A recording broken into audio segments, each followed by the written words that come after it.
I just finished reading Linchpin by Seth Godin, and he makes a compelling argument that simply following instructions and being an average worker isn't enough to succeed in today's world. He encourages readers to strive for greatness and become an extraordinary and essential linchpin. To help illustrate the point Seth makes, let me share a story from the book. Imagine this. John wakes up before the sun each morning to wait on the street corner with a group of other day laborers. They're all hoping for the same thing, to be chosen by a contractor for a day's work. But the problem is that, to the contractor, they're all just interchangeable parts. They don't have any special skills or talent that make them stand out. So it's a toss-up who gets picked. John knows that he's lucky if he gets chosen at all.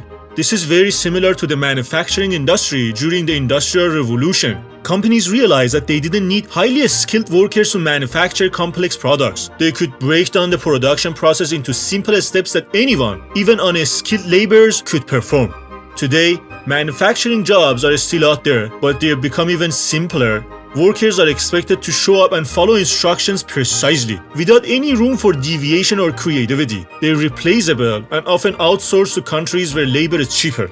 If your job just involves following instructions, it can be done by pretty much anyone. But there is a way to beat the odds and make yourself indispensable. You can become a linchpin, someone who stands out from the crowd by using their creativity, problem-solving skills, and unique talent to do their job in a way that no one else can. You don't have to be a CEO or a high-ranking executive to be a linchpin. Even a delivery driver can be a linchpin if they pour their heart and soul into their work and create an unforgettable experience for their customers. Linchpins are like artists. They don't need detailed instruction from their managers. They find their own way to get the job done, and they do it with such flair and passion that they gain a reputation. They're the ones who make a real impact on their company, who stop the show and leave a lasting impression. And the thing that sets linchpins apart from the rest is that they are not just a little bit more valuable, they are 100 times more valuable. They'll always find work and they'll be treated fairly because no company would be foolish to lose a linchpin. But becoming a linchpin isn't easy.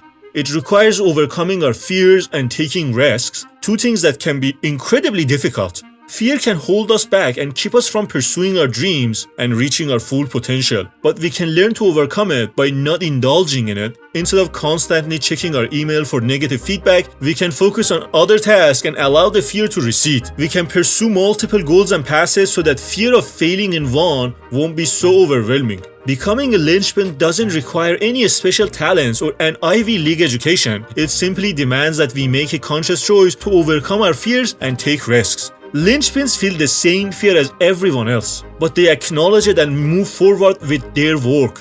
Don't let your fear stop you from becoming a linchpin. Make the choice to stand out and make a difference.